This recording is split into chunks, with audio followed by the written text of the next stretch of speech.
Easiest way to save money is terminate Elon's subsidies and contracts. Oh my God. Oh my God. Oh my God. It's amazing. Oh my God. This is amazing. Elon Musk finally, after spending the last week subtweeting about Donald Trump and saying that the big beautiful bill is disastrous, partially due to cutting the EV subsidies that Tesla was benefiting from, Elon Musk turned around and finally said something really mean, okay, directly. I just want to show you the Tesla stock, by the way. Oh my lordy lord. Another thing that I told you is the consequence of key man, okay? Elon Musk is a key man for Tesla. So as long as Elon Musk can lie and maintain, as long as Elon Musk lies and people believe his lies, every fucking quarterly earnings report, every time he does like one of these announcements, then as a key man, he's beneficial to Tesla. But inevitably, there was going to come a day where he was not going to be fucking seen as a benefit to Tesla, but a clear-cut negative to Tesla. And that is precisely where we are. We have arrived at that position. And by God, I am so excited. Tesla stock crashing, of course, will also crash the rest of the market too, because everything is so... will harm the rest of the market too, because everything is so fucking intertwined. That's part of the reason why people had to make it seem like Elon Musk was actually a valuable commodity, was actually a brilliant guy. Because the moment that you realize that he's not a fucking brilliant guy and he's just an idiotic liar, okay, the moment that you reckon with that reality, all of a sudden everything falls apart. What did I tell you for years and years and years? That Elon Musk was a dumbass. Elon Musk was a fucking narcissist. Elon Musk was not this like brilliant fucking comic book hero like Iron Man or whatever. And that all of these people that had a financial incentive in the Tesla stock thriving is the reason why they just like kind of kept up these appearances that he was actually brilliant. It was like, it was all of these insane people that were invested in lying about Elon Musk, in faking the confidence that they have in Elon Musk when they knew that he was a dangerously unstable person. But as the key man, as the fucking key man for Tesla, his instability is something that they had to overlook. Like, it was inevitably going to pop. Today might be the moment that it pops. Who knows? Maybe it'll recover again. Because remember, just like with the tariffs, just like with the fucking tariffs, what happened? Everyone was like, oh my God, the market volatility is out of control, but we have to make it seem as though this market is stable, that it will inevitably go up again. Okay? Chat, is the Elon tweet for real? Yes, he fucking said it's real. It's real. Anyway, Musk comes out and says new spending bill should be drafted. Okay? Musk says, call your senators, call your congressmen, kill the bill. Then Trump comes out this morning and says he's losing patience with Elon, that he's disappointed in Elon Musk after criticism of the president's budget bill. I guess knew very well. I'm sure he respected him, but to run NASA, and I didn't think it was appropriate. And he happened to be a Democrat, like totally Democrat. And I say, you know, look, we won. We get certain privileges, and one of the privileges, we don't have to appoint a Democrat. NASA is very important. We have great people.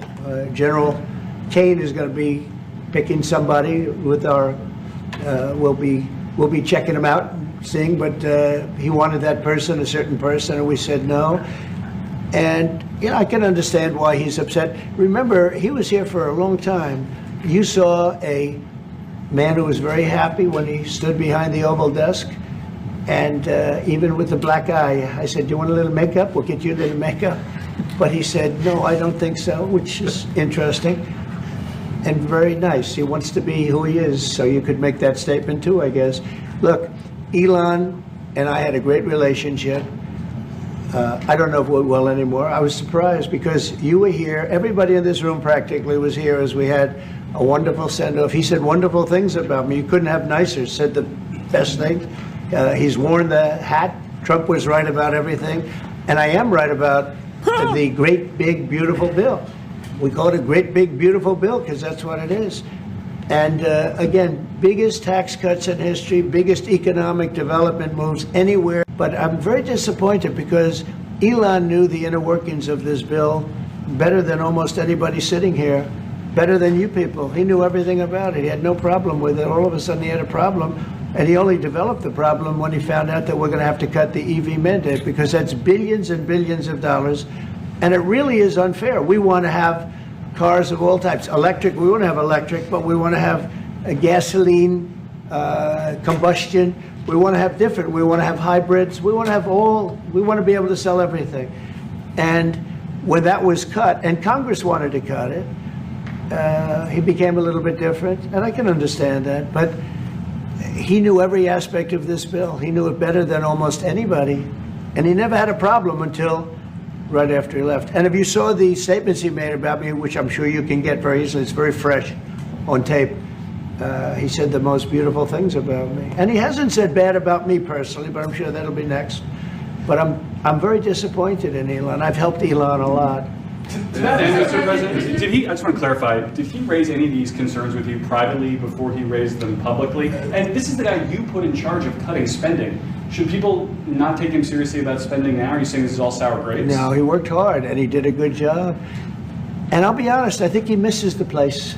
I think he got out there and all of a sudden he wasn't in this beautiful Oval Office, and he's got nice offices too.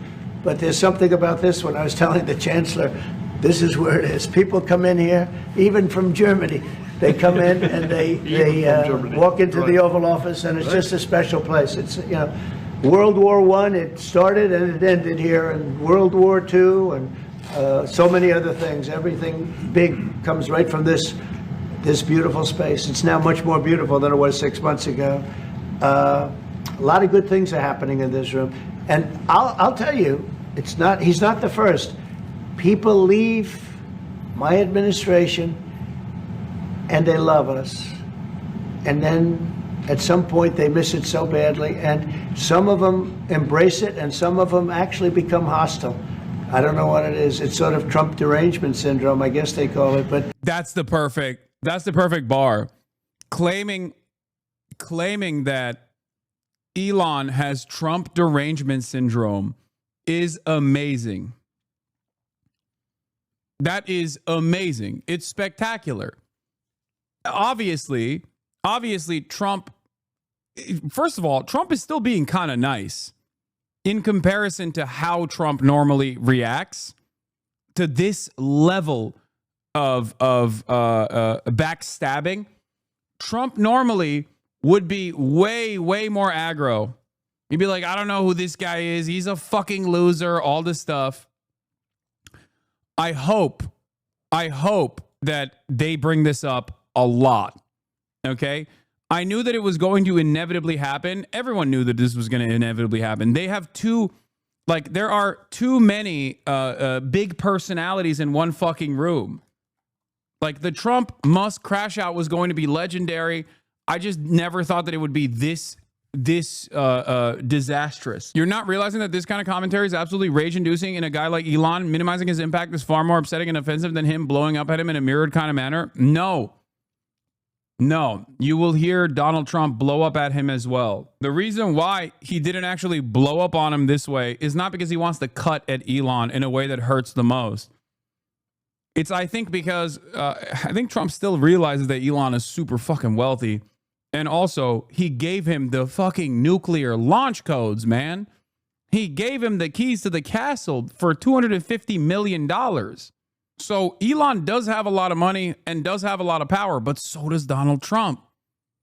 You have the wealthiest person on the planet now fighting against the most powerful person on the planet that is in charge of the most powerful nation on the planet. So things are fucking heating up. But what I was going to say is, basically, Elon Musk, hearing all of this stuff, said, oh, this is ingratitude. You would not have won without me. Okay, you would not have won Pennsylvania without me. I've done so much for you. How dare you? Let's see what the CNN is last saying. fall, all of Musk's injection of capital into the race. We can debate exactly how much it helped, but it helped a lot. And Musk is right to take a lot of credit and to feel now, as he says, like Trump is being ungrateful. This reminds me of that slogan back well before social media. I think one of the most annoying aspects of Elon Musk is that he has permanently warped discourse in this goddamn country. Okay? He has permanently warped discourse in this fucking country. He has played a major role. Okay, stop sending me the Ashley St. Clair thing. I think it's desperate, okay? This isn't like a top rope take. I think it's just a desperate take, okay? Please. Ashley St. Clair is not relevant in this conversation, okay? Yes, it's Elon Musk baby mama saying, oh, if you need advice on breakup, great, okay? She's just trying to place herself in the combo, and I assume. Okay, well, there you go. Fucking another person that is trying to insert himself into the conversation. Stop with this shit, okay? This stuff is irrelevant. Lock in. Stop libbing out. Speaking of which, this is something that I had already planned, but I'm going to have Elon Musk's daughter, estranged daughter, Vivian, on the broadcast on Saturday. But that was not relevant to what's going on right now. I was going to do that already. We had set it up for Saturday a long time ago. So,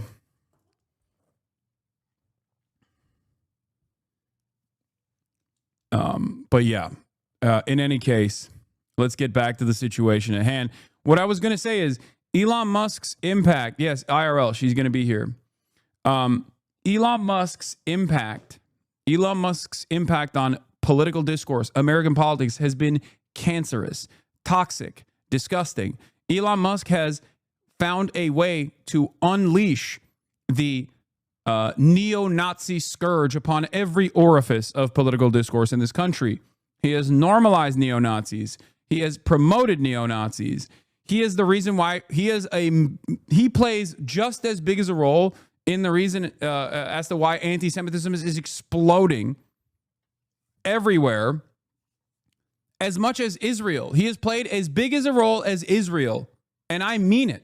When I say this, I mean it, okay? A lot of people who are conservative that love Israel never want to fucking point to Elon Musk, Sieg Heiling at the goddamn inauguration, that Elon Musk, who has actively allowed neo-Nazis to run amok and turn Twitter into fucking 4chan, turn it into a goddamn open season 4chan neo-Nazi infested shithole. And they refuse to reckon with that reality. That played a major role in anti-Semitism exploding. Elon Musk then unfollowed Charlie Kirk. Elon Musk then unfollowed a bunch of Republicans, including Steve Miller. Ironically, what's really interesting about this process, of course, is that Steve Miller's wife is still, unless things changed, Steve Miller's wife still works for Elon. Elon actually poached Steve Miller's wife from the White House to work for him. So he's in the cuck chair. Steve Miller is. Brand for the past few months. We know that Musk was being used by Democrats in campaign ads, for example. It reminds me of that line, never wrestle with a pig because you'll get dirty and the pig likes it. Well, everybody in this situation is dirty now. That is, yep, that's it. We won't ask you to identify the pig in that metaphor. Brian and Hadas, I want you to stay with us. We're gonna take a quick break and we'll be right back.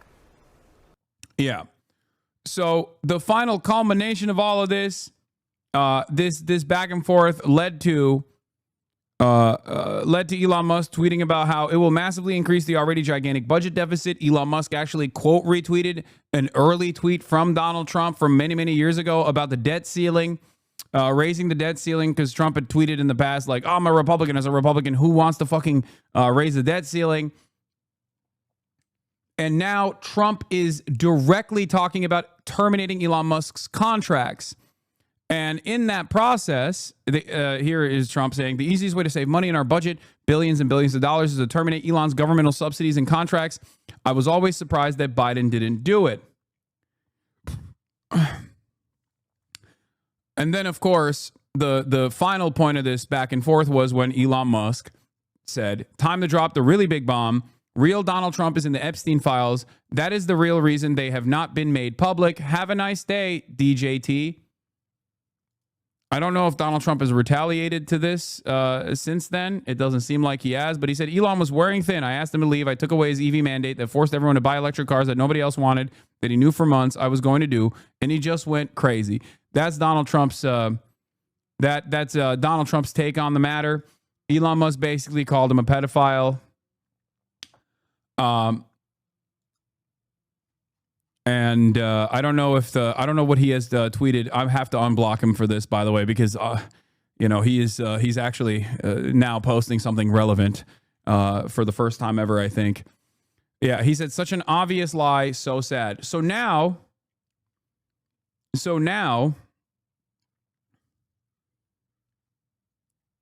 we are in this weird predicament. First of all, if I was Elon Musk, I probably wouldn't be talking about Jeffrey Epstein too much. Part of the reason why is because Kimball Musk, Elon Musk's brother, literally lived in the Jeffrey Epstein mansion, if I'm not mistaken, and dated one of Jeffrey Epstein's girls. So the idea that Elon Musk is also not connected to the pedophile sex trafficker in very meaningful ways is silly.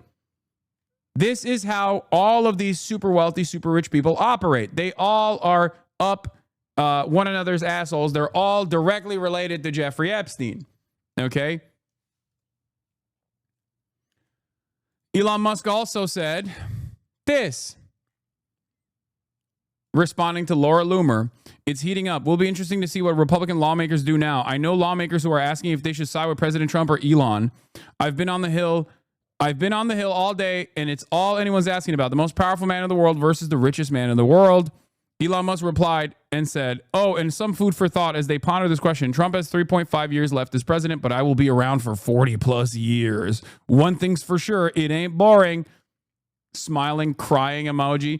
It's like Elon Musk wanting the credit, saying that he deserves the credit for Donald Trump's victory. Donald Trump saying, you didn't do shit for me. You're lame. You're boring. You're a loser. I'm not interested. And here we are. Okay. This is the final culmination of events, which led to Elon Musk accusing Donald Trump of being on the Jeffrey Epstein list and accusing the Trump administration on an area that actually is quite impactful for all the dumbest people on the planet. Who thought that the Trump administration would ever actually leak the Epstein files, and clearly they will not, partially because Donald Trump would be implicated, partially because Jeffrey Epstein is an asset, both for the CIA and Mossad. Not just Mossad, but the CIA as well. That is where we're at.